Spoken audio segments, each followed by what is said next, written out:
giving me this opportunity. Thanks,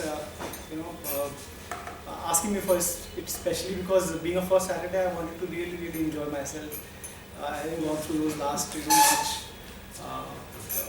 all stresses and pressures. This topic very close to our hearts, and perhaps a lot of people sitting here already know about it, but I'll still kind of deliberate upon it. I'll start from the history, basically what debt instruments mean. So debt is a Latin word. It means deber. It has been derived from deber, and deber means to owe.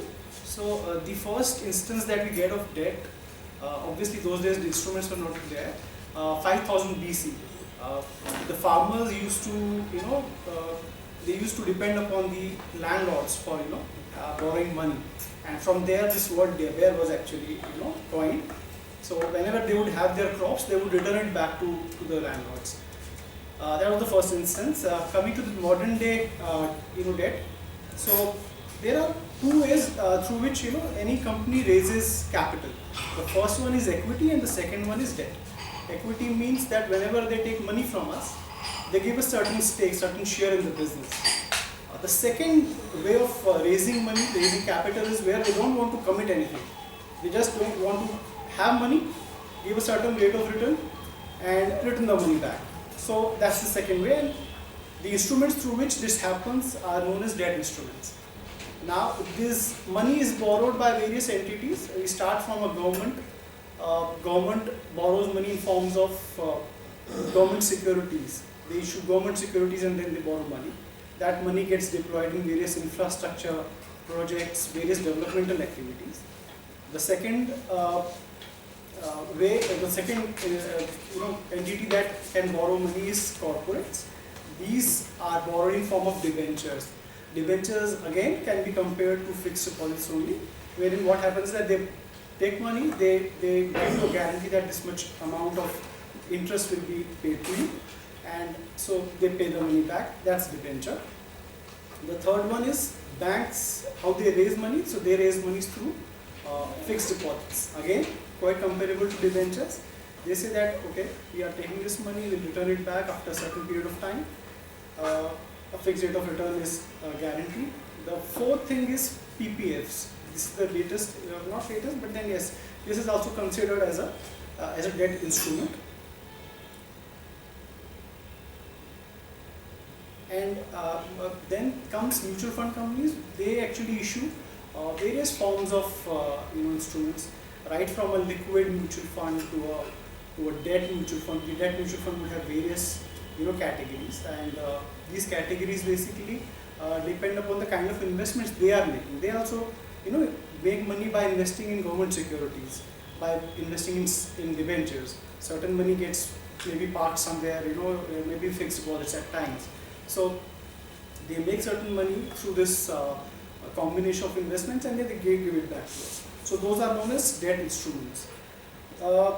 These are broadly the kind of instruments which are available in the market. We as retail investors have an access to them, and the access is online or physical offices. Now, I'd like to talk about the last financial year, and all of us know what all has happened. See, the world has witnessed a crisis of sorts, wherein every government has felt inflationary pressures. So what inflation means is that you have lesser supply and more supply of money. Supply of goods is less and the money is more in circulation. So what they've done is they've increased the interest rates. The banks have increased the interest rates. The rate of mortgages has increased. Now because of this, they've tried to soak in certain liquidity from the market. Because of which what has happened is government securities have become more, they have become lesser popular. Now I'll just try and compare both these instruments, like debt instruments and government securities, or say fixed deposits or government securities. What happens is that when fixed deposits, the rate of interest increases, people prefer investing fixed deposits than any other mode. And so the government securities, they start becoming lesser popular, and the returns decline. The best example is the Silicon Valley Bank episode that happened.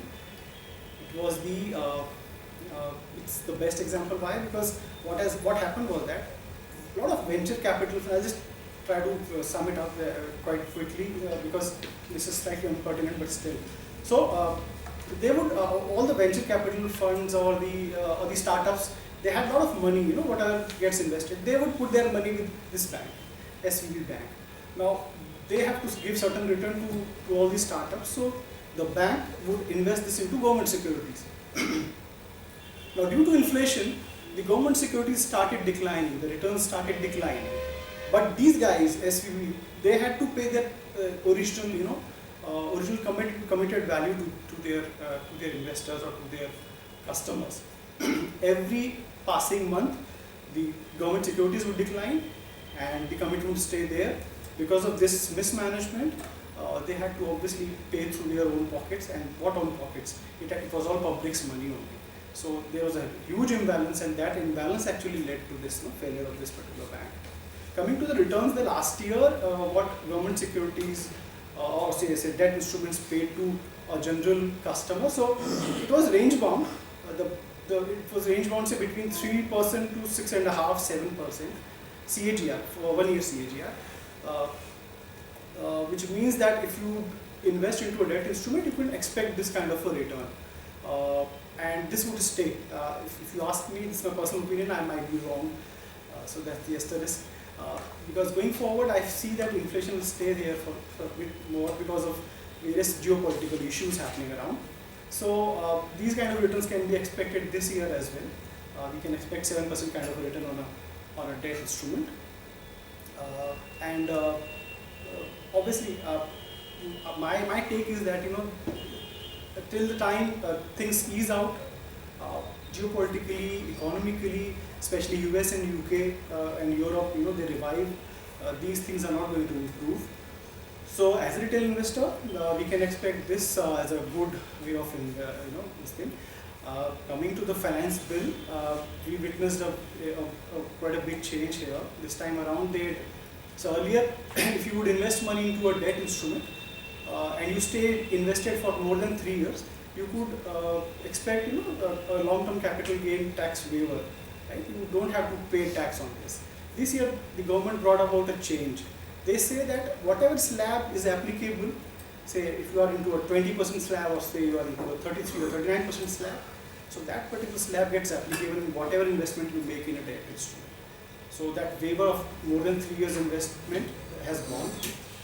And so if, for example, I may become in a 20% slab, so if I invest money, I cannot expect that there will be any waiver if I stay invested for more than 3 years.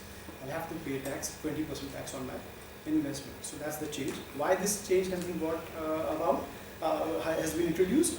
So government wanted to really strengthen our banking system. They wanted banks to have a lot of money. So they said that they brought a parity in both these because they were direct competition. Debt instruments and FDs were in direct competition. So now by bringing about this parity, people can invest anywhere. Right? So that's the kind of change that the government brought through finance bill. Thank you so much.